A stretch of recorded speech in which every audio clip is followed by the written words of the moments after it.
মূল্যায়ন অর্থাৎ শিক্ষার্থীর দৈহিক, বৌদ্ধিক, প্রাক্ষবিক, নৈতিক বিকাশের যে পরিমাপ করা হয়, অর্থাৎ শিক্ষার্থীর যে সর্বাঙ্গীন বিকাশের পরিমাপ করা হয় তাকে বলা হয় মূল্যায়ন। অর্থাৎ এর উদ্দেশ্য হলো শিক্ষার্থীর বৃদ্ধি, বিকাশ, মনোভাব এবং প্রবণতা, অভ্যাস, গঠনমূলক ক্ষমতা এবং উপলব্ধির ক্ষমতা, দৃষ্টিভঙ্গি, আগ্রহ, বুদ্ধি ইত্যাদি সমস্ত কিছুর পরিমাপ যে পদ্ধতির মাধ্যমে করা হয় সেটাই হলো মূল্যায়ন পদ্ধতি। অর্থাৎ তাহলে মূল্যায়ন বলতে কী বুঝলে বলো? মূল্যায়ন হলো শিক্ষার্থীর দৈহিক, মানসিক, বৌদ্ধিক, শিক্ষাগত দিকে পরিমাপ করাকে বলে মূল্যায়ন। অর্থাৎ শিক্ষার্থীর সর্বাঙ্গীন বিকাশের যে পরিমাপ, আগের পরিমাপ কী ছিল? পরিমাপ কাকে বলে, মেজারমেন্ট কাকে বলে? যে শিক্ষার্থী শিক্ষাগত দিক কতটা আর কি জ্ঞান অর্জন করলো বা কতটা কি জানে না সেইগুলো বিচার করা হচ্ছে পরিমাপ ছিল। কিন্তু এখানে মূল্যায়ন হচ্ছে শিক্ষার্থীর সর্বাঙ্গীন দিকের বিকাশ, সামাজিক, বৌদ্ধিক, প্রাক্ষবিক, মনোভাব মানে মানবিক দিক, তারপরে হচ্ছে তোমার বৃদ্ধি, বিকাশ, প্রবণতা, অর্থাৎ শিক্ষার্থী ভবিষ্যতে কি করতে পারবে, কতটা কি মানে জ্ঞান অর্জন করতে পারবে, এই প্রবণতা সমস্ত দিকের পরিমাপ করা হলো মূল্যায়ন। তো চলো মূল্যায়ন সম্পর্কে কতগুলি বৈশিষ্ট্য তোমাদের সাথে বলি। মূল্যায়ন ব্যাপক ও নিরবিচ্ছিন্ন প্রক্রিয়া হওয়ায় এটি হলো শিক্ষার্থীর সর্বাঙ্গীন বিকাশের পরিমাপ। অর্থাৎ মূল্যায়ন কিন্তু ব্যাপক, মানে মূল্যায়ন এবং নিরবিচ্ছিন্ন প্রক্রিয়া। মূল্যায়ন শিক্ষার্থীর ব্যক্তিসত্তার সমগ্র দিক, অর্থাৎ অভ্যাস, ক্ষমতা, দৃষ্টিভঙ্গি, প্রবণতা, আগ্রহ, বুদ্ধি, মন প্রবৃত্তি সমস্ত কিছু পরিমাপ করে থাকে। মানে যেটা প্রথমেই বললাম, সর্বাঙ্গীন বিকাশ পরিমাপ করে থাকে। এবং মূল্যায়নের কৌশলগুলো হলো কি কি? মূল্যায়নের কৌশলগুলি হলো পারদর্শিতার অভিক্ষা, রেকর্ড ও ডায়েরি, প্রশ্নগুচ্ছ, সাক্ষাৎকার, তারপরে পর্যবেক্ষণ, অবজারভেশন, অর্থাৎ বিভিন্ন ধরনের মনোবৈজ্ঞানিক অভিক্ষা হলো মূল্যায়নের কৌশল। অর্থাৎ মূল্যায়ন তো নিজেই নিজের কৌশল হতে পারে না, তাই না? মূল্যায়নের ভিতরে কিন্তু এই ভাগগুলো আছে, এদের মাধ্যমে কিন্তু একটা ব্যক্তির মধ্যে বিভিন্ন জিনিস পরিমাপ করা হয়।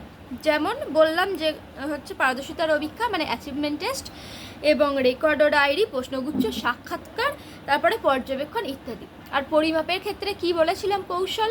পরিমাপের কৌশলগুলি ছিল লিখিত পরীক্ষা, মৌখিক পরীক্ষা, ব্যবহারিক পরীক্ষা। ওকে। আর মূল্যায়ন হলো একটি ধারাবাহিক প্রক্রিয়া। অর্থাৎ দেখো যে এখানে বলেছে যে পর্যবেক্ষণের যে ক্ষমতা, অর্থাৎ যার পর্যবেক্ষণ, যে শিশুর পর্যবেক্ষণগত ক্ষমতা বেশি হবে তার আবেগ ও প্রাক্ষবিক দিকও সেই অনুযায়ী বিকশিত হবে। মানে অবশ্যই তার প্রাক্ষবিক দিক বিকাশ পাচ্ছে বলেই কিন্তু তার পর্যবেক্ষণগত দিক, মানে একটা শিশু তার সামনের ব্যক্তিকে বুঝতে পারছে, সে রাগ করছে, কাঁদছে না তার মন খারাপ, সে শিশুটা কিন্তু উপলব্ধি করতে পারছে। তার কারণ তার প্রাক্ষবিকগত দিক বিকশিত হচ্ছে। অর্থাৎ সেও কিন্তু মানে রাগ, তেজ, দুঃখ সেও করছে এবং অপরজনেরটাকে অনুভব করতে পারছে, পর্যবেক্ষণ করতে পারছে।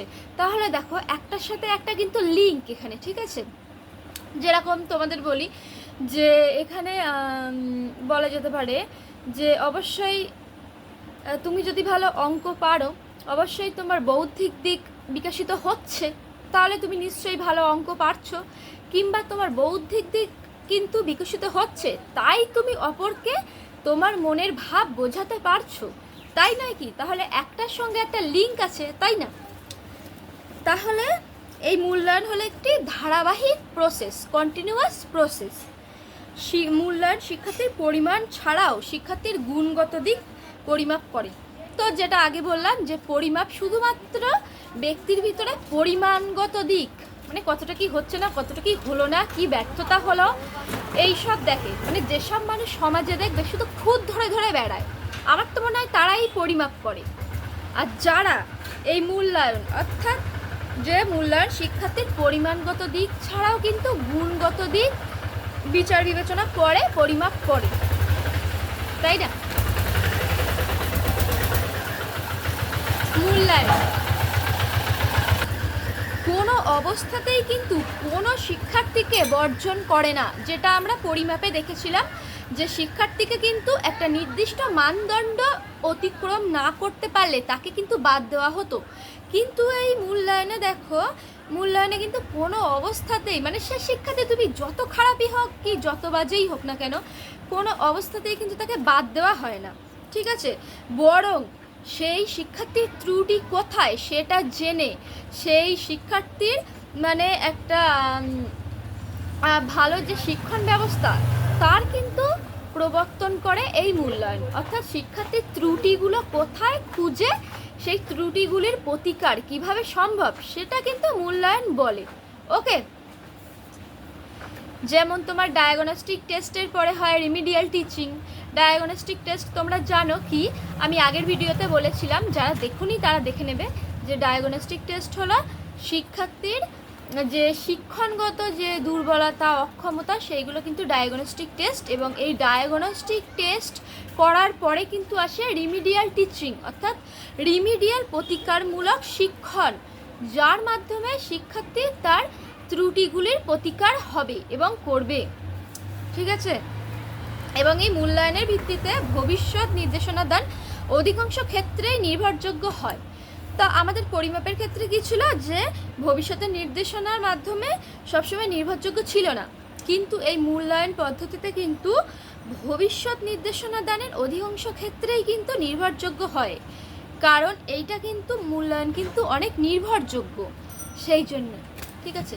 এই হলো মূল্যায়ন।